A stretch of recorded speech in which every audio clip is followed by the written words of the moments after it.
the impending revolution. We are on the verge of a revolution as bold as the discovery of relativity by Einstein. They are emerging at the border of science, new ideas that challenge everything we believe about the way our world works and how we define ourselves. Discoveries are being made that prove what religion has always maintained, that is, that human beings are far more extraordinary than one group of flesh and bones. In its essential basis, this new science answers questions that have left scientists puzzled for hundreds of years. In its deepest part, it is a science of miraculous. For several decades, respected scientists from various disciplines around the world have conducted well-designed experiments whose results contradict current biology and physics. Together, these surveys provide us with copious information about the central organizing force that governs our body and the rest of the cosmos. What they found is nothing short of impressive.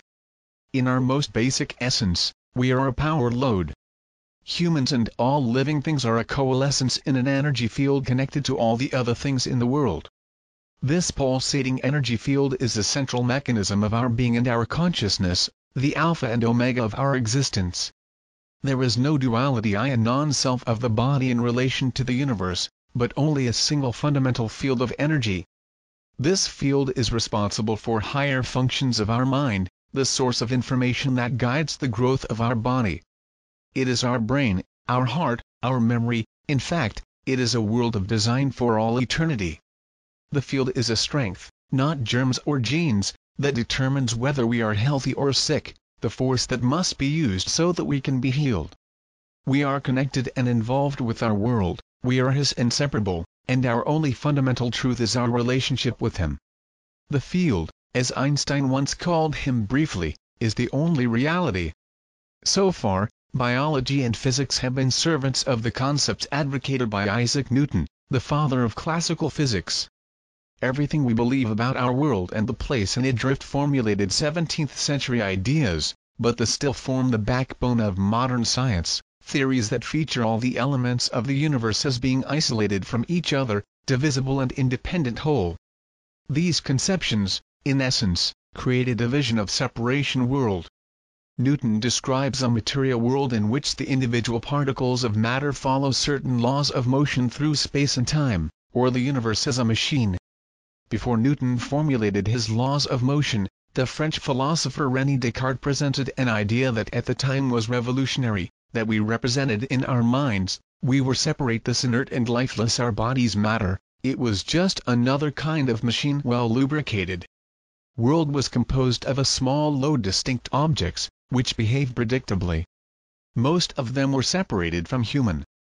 We sat outside this universe and we looked inside. Even our body was somehow separate and different way of our true self, the conscious mind that made the observation.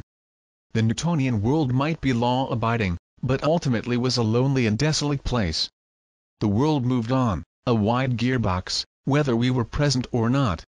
Through some clever measures, Newton and Descartes had plucked God and the life of the world of matter, and removed ourselves and our consciousness from the center of our world. They ripped the heart and soul of the universe, leaving in its wake a lifeless collection of intertwined parts. Most important of all is that, as noted by Dan Zohar in The Quantum Self, Newton's vision took in the structure of the universe. Our self-image became even bleaker with the work of Charles Darwin.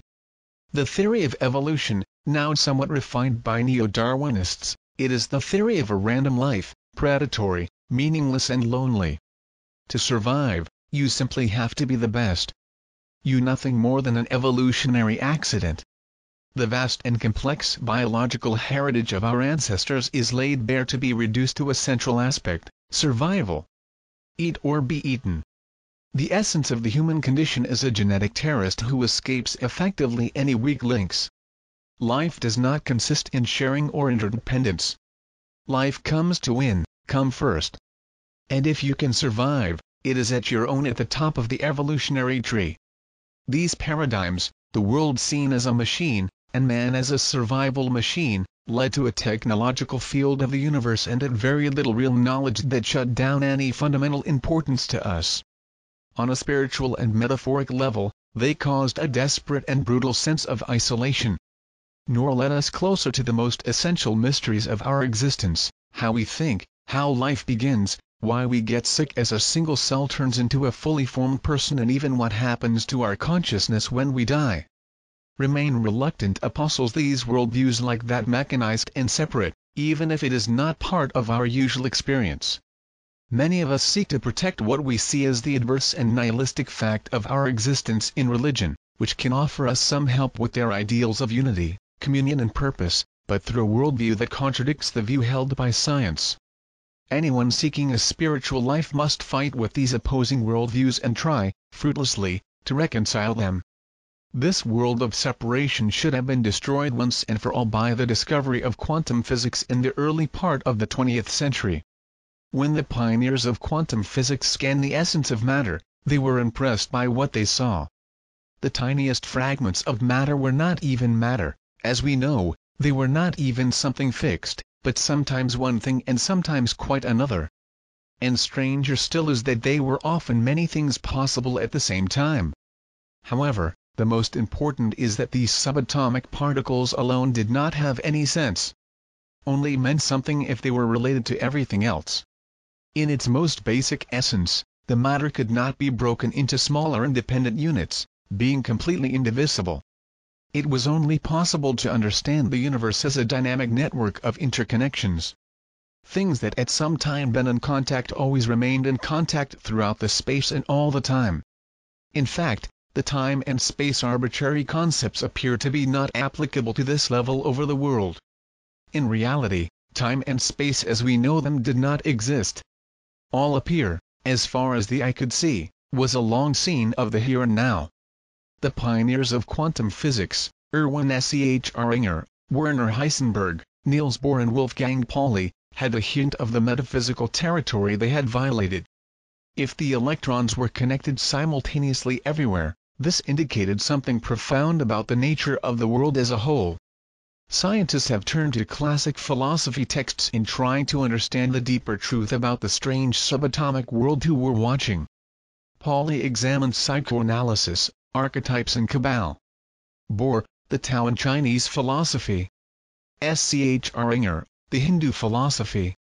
And Heisenberg, the Platonic theory of ancient Greece.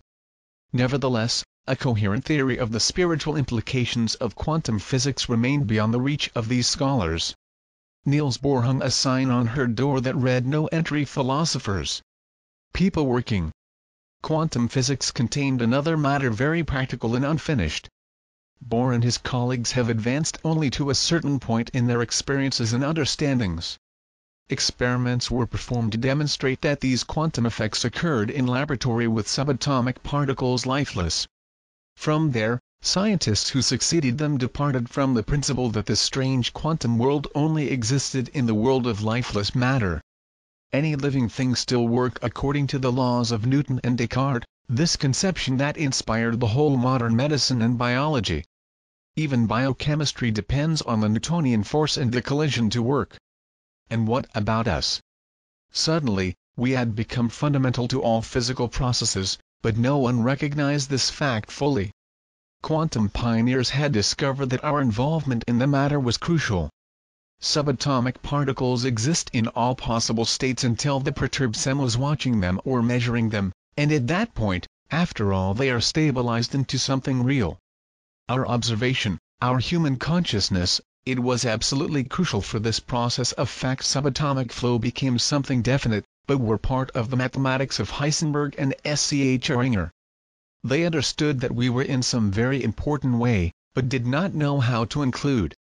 When it came to science, we were still on the outside looking in. The loose ends of quantum physics have never been tied into a coherent theory, and quantum physics was reduced to a highly successful tool technology vital to the manufacture of pumps and modern electronics. The philosophical implications were forgotten, and all that remained were the practical advantages. Most of today's physicists were willing to accept, without further analysis, the bizarre nature of the quantum world, for the mathematical processes such as the Schrödinger equation function quite well. But shook his head at the quality counterintuitive to everything. How could the electrons being in touch with all at the same time? How could an electron is not a definite thing while it was not examined or measured? How could actually be anything concrete in the world, was illusory, so we began to examine it more closely. Their response was to say that there was a single truth for all that was small and one for all that was much greater, true for living things, one for inanimate things, and accept these apparent contradictions in the same way as we might accept a basic axiom of Newton. Those were the rules of the world and should simply be accepted without argument. The math works, and that's all that matters.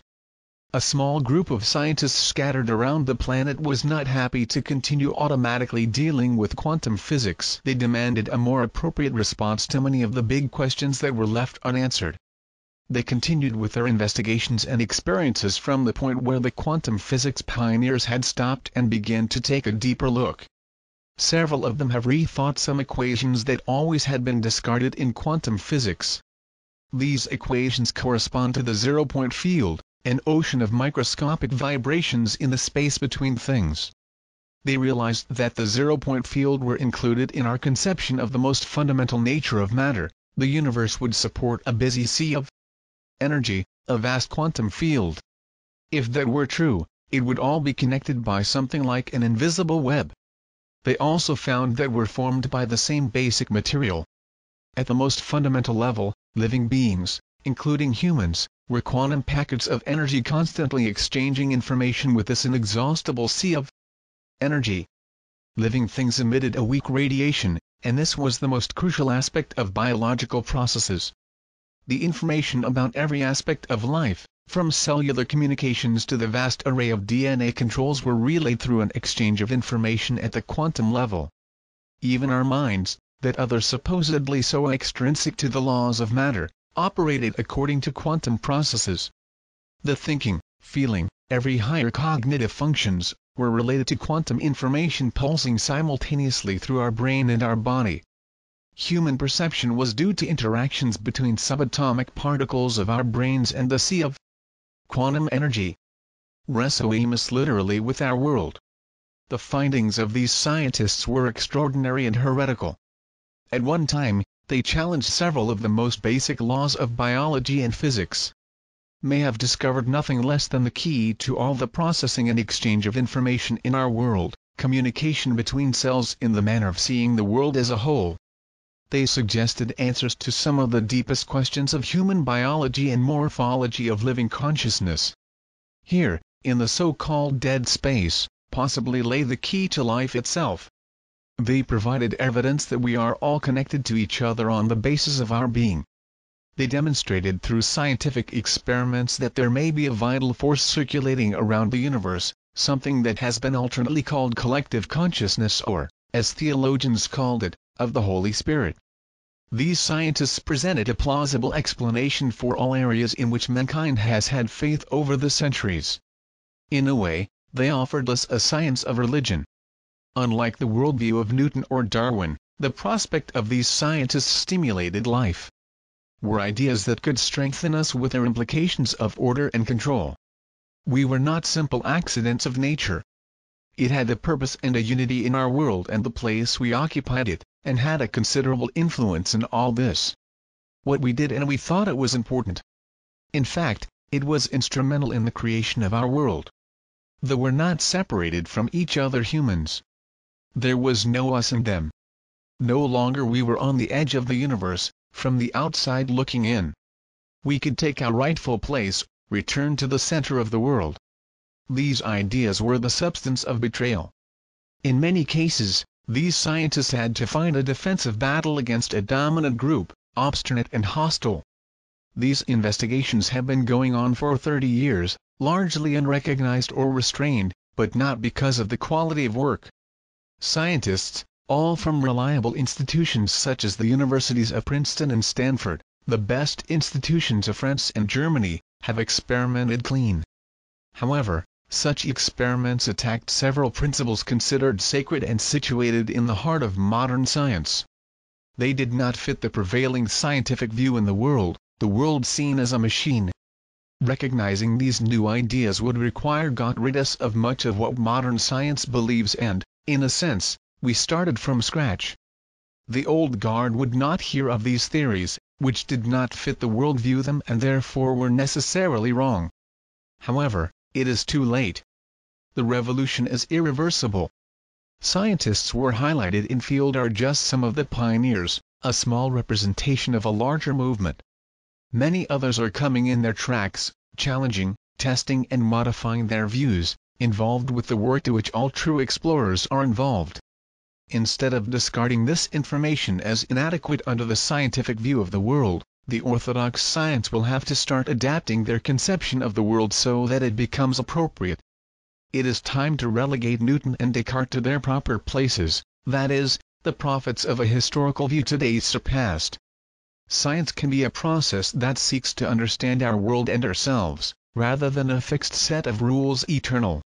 And with the introduction of the new, the old must often be discarded. The field is the history of this revolution is brewing. The similarity of many revolutions, started with small pockets of rebellion, which gathered individual strength and momentum, a revolutionary breakthrough in one area, a discovery elsewhere instead of a large, unified reform movement.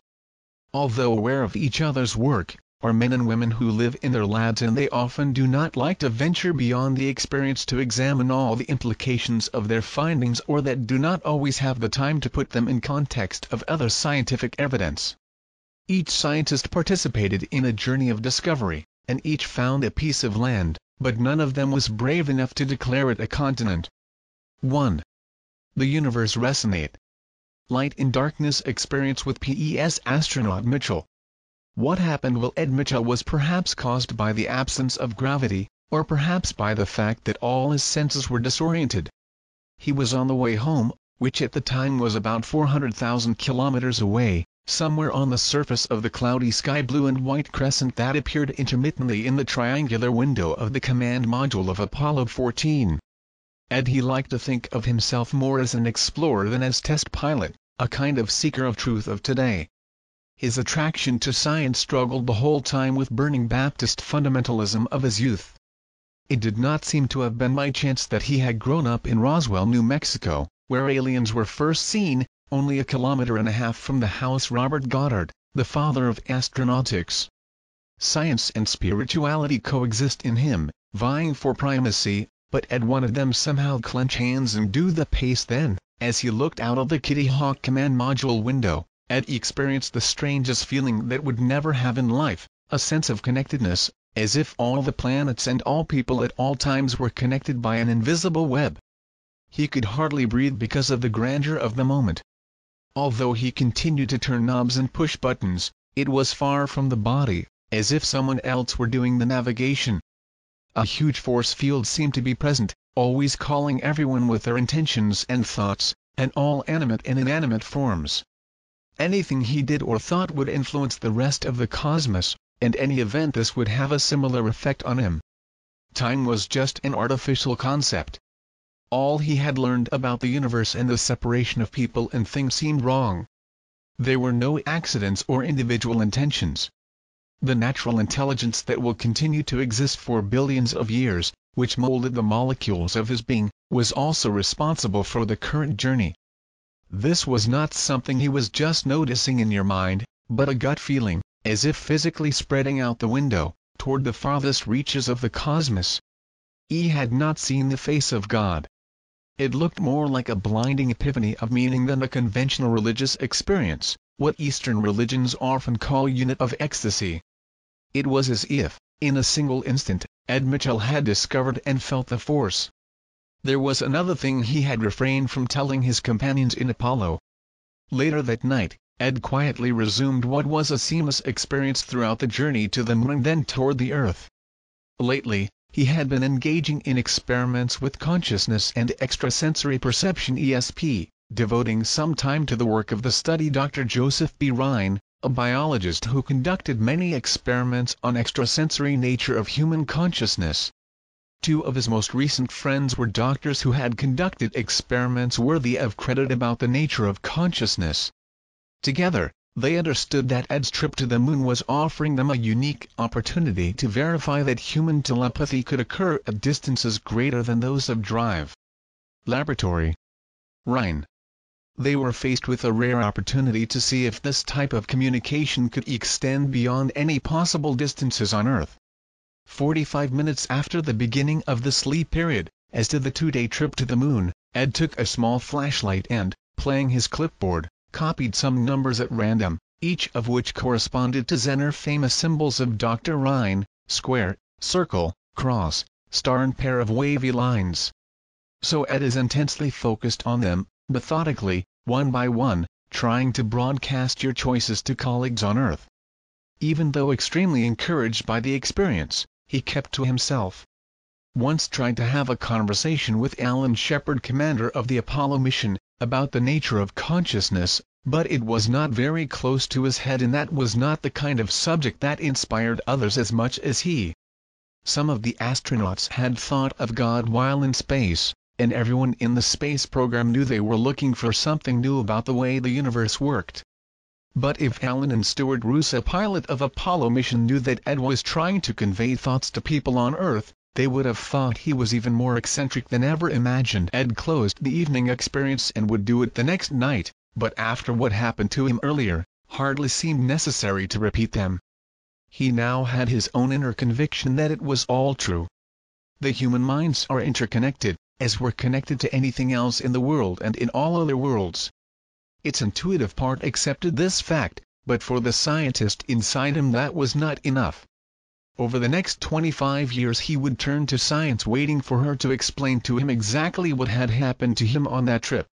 Paradigm shift. A fantastic experience of Edgar Mitchell in the space left tiny cracks in a large number of their belief systems. However, what most bothered Ed about his experience in space were scientific explanations of biology, particularly about consciousness, which now seemed impossibly reductive. Despite what learned in quantum physics about the nature of the universe in years at MIT, I had the impression that biology remained mired in a worldview 400 years old. The biological model still seemed to be based on a classical Newtonian view of matter and energy, solid bodies and separate moving predictably in empty space, and a Cartesian conception of the body as separate from the soul, or mind. Nothing in this model could accurately reflect the true complexity of a human being, his relationship with his world, or, more particularly, with his conscience. Humans and their parts were still treated for all purposes as machines. Most biological explanations of the great mysteries of living things try to understand the whole, dismembering it into increasingly microscopic parts. The body is supposed to assume its shape due to the genetic information to the protein synthesis and the blind mutation. According to neuroscientists at the time, consciousness lay in the cerebral cortex, the result of a simple mixture of chemicals to brain cells. The chemicals were responsible for the television on in our brain, and also, what we have seen it. We know the world because of the complexities of our mechanism. Modern biology does not believe in a world that is essentially indivisible. In his quantum physics work at MIT, Ed Mitchell learned that at the subatomic level, the Newtonian view, or classical, that says everything works in a predictable, reliable and therefore measurable way, there was a lot had been discarded in favor of quantum theory, which they maintain that the universe and how it works are not so behaved as scientists used to think. Matter, energy, particle, quantum. Universe. The matter at its most fundamental level, could not be divided into units that exist independently, not even be fully described. Subatomic particles were not small solid objects like billiard balls, but packets of energy that could not be quantified or understood in themselves accurately. Rather, they were schizophrenic, sometimes behaving like particles, a certain thing and confined to a small space, and sometimes as wave, something vibrant and more diffuse spread over a large region of space and time. And at other times behaved as both wave and particle. Quantum particles were also ubiquitous. For example, to move from one energy state to another, the electrons seem to be experiencing while all new orbits possible, as someone who wants to buy a house and is trying to live in every house on the block at once to choose from which will finally settle. And nothing was certain. There was defined sites, only the possibility that an electron, say, could be in a certain place, no guaranteed occurrence, but only the probability that it could happen. This level of reality, had not certain of anything. Scientists needed to be satisfied with the fact that you can bet on possibilities. The best that could never be calculated was the likelihood that, when you took a measure, would get particular results in a certain percentage of the time. Cause and effect relationships that were no longer valid at the subatomic level. Atoms to be stable could suddenly, without any apparent cause, try an inner disorder. Electrons, without any reason, decide to move from one energy state to another. After observing more and more closely at the matter, it was no longer matter, was not a solid thing you could touch or describe, but a lot of experimental selves, showing off all at once. Instead of a static sure universe at the most fundamental level of matter, the world and their relationships were uncertain and unpredictable, a pure state of potential, of infinite possibilities. Scientists took into account a universal connection in the universe, but only in the quantum world, namely in the sphere of inanimate things, and not the living. Quantum physics discovered a strange property called non-locality in the subatomic world. The interconnection. It refers to the ability of a quantum entity such as an individual electron, influence instantly another quantum particle distance, without even having been no exchange of force or energy. She indicated that when quantum particles come into contact with each other, they maintain a connection even if separated, so that the actions of an ever will influence each other, no matter how separate. Albert Einstein decried this mysterious action at a distance, which was one of the main reasons why he suspected of quantum mechanics, but this has been definitely confirmed by a number of physicists since 1982. The non-locality has shaken the foundations of physics. The matter could no longer be examined separately. Shares need not have an observable cause in an observable space. The most fundamental axiom of Einstein was not correct. At some level of matter, things could travel faster than the speed of light. Subatomic particles not enclosed no meaning as isolated entities but can only be understood through its relationships. The world, in its basic essence, existed as a complex network of interdependent relationships, forever indivisible. Perhaps the most essential component of this interconnected universe was living conscience who was watching. In classical physics, the experimenter was considered a separate entity, a silent observer behind the glass, trying to understand a universe that moved on, whether he was watching or not. Quantum physics, however, found that the state of all the possibilities of any quantum particle collapsed in an entity so it was observed or when a measurement was made. To explain these strange events, quantum physicists had postulated that there was a participatory relationship between the observer and the observed object. These particles could only be considered likely to exist in space and in time to be disturbed, and the act of be observed and the measures required to assume a defined state, a similar act to the solidification of a gelatinous substance. This astonishing observation also had devastating implications for the interpretation of the nature of reality. She suggested that the consciousness of the observer gave life to the observed object. Nothing in the universe existed as a thing effective regardless of our perception of it. We create our world every minute of every day. Crucial issues.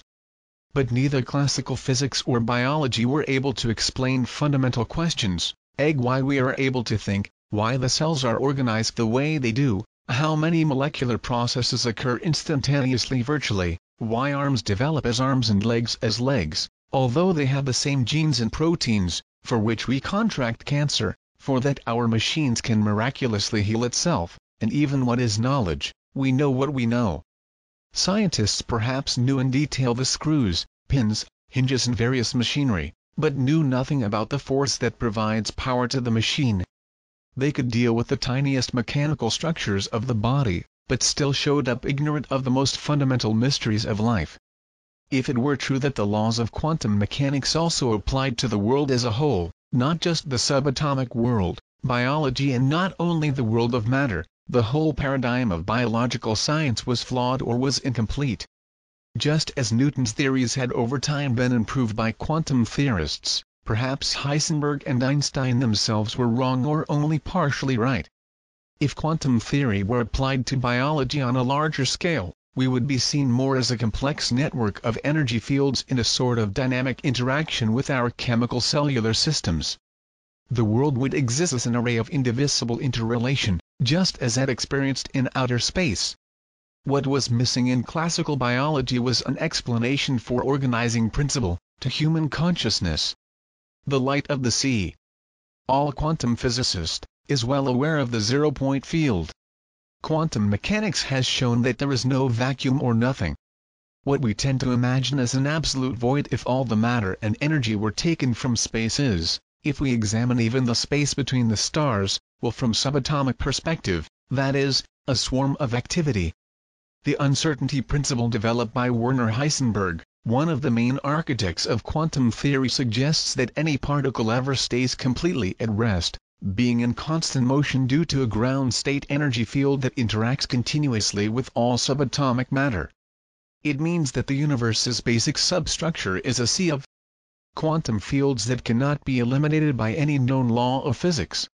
What we believe to be our stable, static universe is actually a seething maelstrom of subatomic particles that temporarily come to life and cease to exist. Although Heisenberg's principle refers most notably the aggregate uncertainty to the measurement of the physical properties of the subatomic world, it also has another meaning. We cannot know simultaneously the energy and the lifetime of a particle, so that a subatomic event occurring within a minute time interval involves an uncertain amount of energy. Basically, because of Einstein's theories and his famous equation E=mc2, which relates energy to mass, all elementary particles interact with each other, exchanging energy through other quantum particles, which are believed to arise from nowhere, combining and annihilating one another in less than a minute 10 seconds 23, to be exact, causing random fluctuations energy without apparent cause. The transitional particles generated during this brief moment are known as virtual particles. They differed from real particles because they were only during this exchange, the time of uncertainty allowed by the uncertainty principle. This subatomic tango, however brief it may be, when added throughout the universe, it gives rise to enormous energy, greater than that contained in all matter in the world. Also called by physicists the vacuum, the zero-point field has been called the zero because the fluctuations in the field are still detectable in absolute zero temperature, the lowest possible energy state, from which all matter was removed and supposedly there is nothing left to do any movement. The energy of ground zero was the energy present in the empty state space at the lowest possible energy, which no other power could be removed, the closest that the movement of subatomic matter reaches zero. However, because of the uncertainty principle, there will always be some residual agitation due to the exchange of virtual particles, which had always been ruled out because he is eternally present. In physics equations, most physicists use to remove the problematic zero-point energy, a process called renormalization. 3 as the zero-point energy was always present, he said the theory, it did not change anything. How did not change anything? It was not taken into account. Strength and magnetism. Imagine taking a charged subatomic particle and attach it to a small spring frictionless as physicists like to do to calculate your equations. It should jump up and down for a while and then at a temperature of absolute zero, stop moving.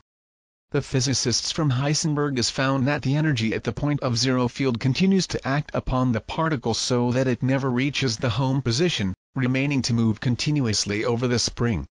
6 to counter the objections of his contemporaries, who believed in the empty space, Aristotle was one of the first to argue that the space was actually a plenum, a background structure full of things.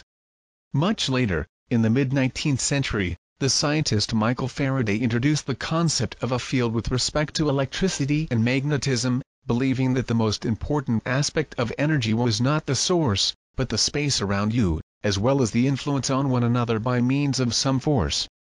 In the opinion of Faraday, the atoms were not hard like billiard balls, but the most concentrated center of a force that would extend the space.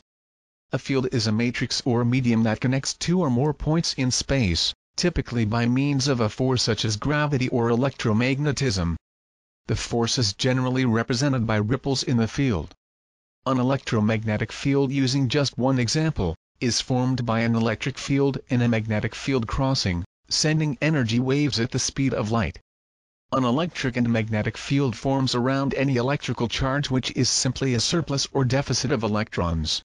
Both the electric field and magnetic have two polarities, positive and negative, and both will make any other charged object is attracted or repelled, depending on the loads being opposed, one positive and one negative, or the same both positive or both negative. The field is considered to be the area of the space where the cargo and its effects can be detected. The electromagnetic field notion is a convenient abstraction invented by scientists and represented by lines of force, indicated by the direction and by the way, to try to understand the seemingly extraordinary actions of electricity and magnetism, and its ability to influence objects' distance, and, technically, to infinity, without any detectable substance or matter between them. For simplicity, a field is a region of influence.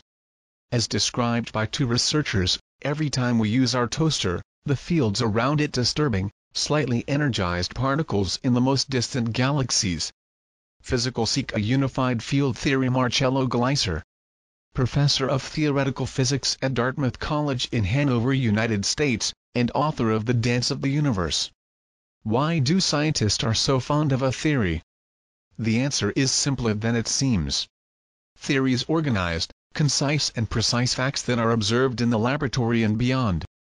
A good theory should be able to explain a number of phenomena observed in nature and also to predict the existence of new phenomena to be observed in future epochs. For example, contrast the theory of universal gravitation of Newton and Einstein's general relativity.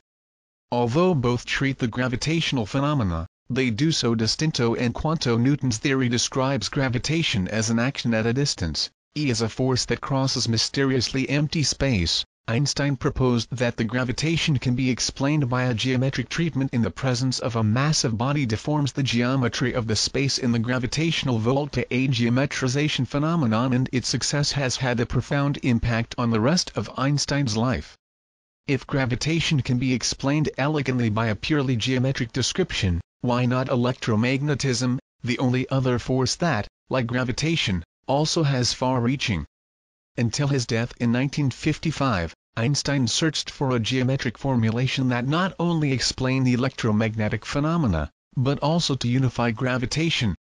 A unified theory of gravitation and electromagnetism is gravitational and electromagnetic phenomena as manifestations of a single force, or more precisely, a single field, the unified field. Every force is associated with a field. If we put a nail near a magnet, we feel the presence of the magnetic field. Field is a spatial manifestation of the presence of a certain fond idea of unification is fundamental in physics. The power or effectiveness of a theory can be measured by the amount of various phenomena that she can explain. Newton unified celestial physics of gravitational phenomena in the terrestrial gravitational phenomena. In the 19th century, Faraday, Maxwell and others have shown that electric and magnetic phenomena can be described jointly by the Einstein field. Electromagnetico Pezzer have failed in their mission, their influence lives on today. The idea of unification of forces is one of the most popular among theoretical physicists worldwide.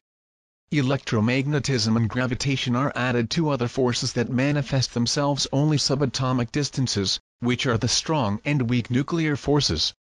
The four forces describe, in principle, all the observed phenomena, from microscopic scales to the macroscopic. Therefore, the theory of everything would unify the four fundamental forces in a single, unified force. This unification is manifest only at extremely high energies, much higher than we can test in today's laboratories.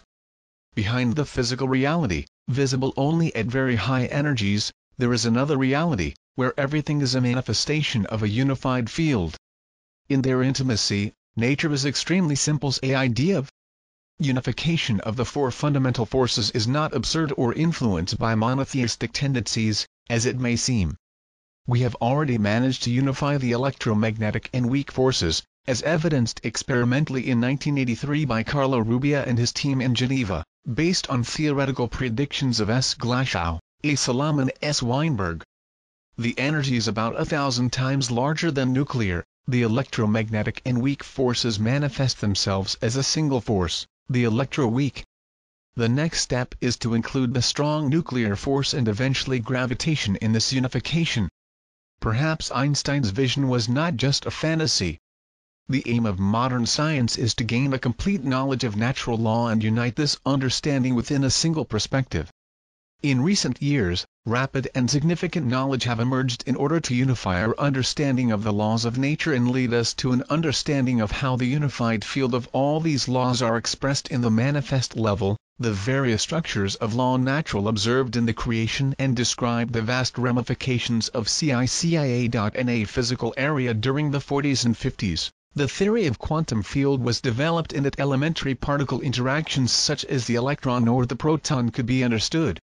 The quantum field theory reveals the existence of a state of minimal excitement in the field, the vacuum state, an unlimited, unmanifested state of perfect order and infinite correlation, which is the basic state of the laws of nature governing the quantum field. The vacuum state of quantum field is a field of all possibilities. Although immutable, he is the source of all phenomena. Changing Campo Por back in the 60s. The entire spectrum of natural phenomena was understood from the four derivation fundamental forces of nature: electromagnetism, gravity, strong interaction and weak interaction. Since that time, there was great success at an older unification of knowledge of these fundamental forces.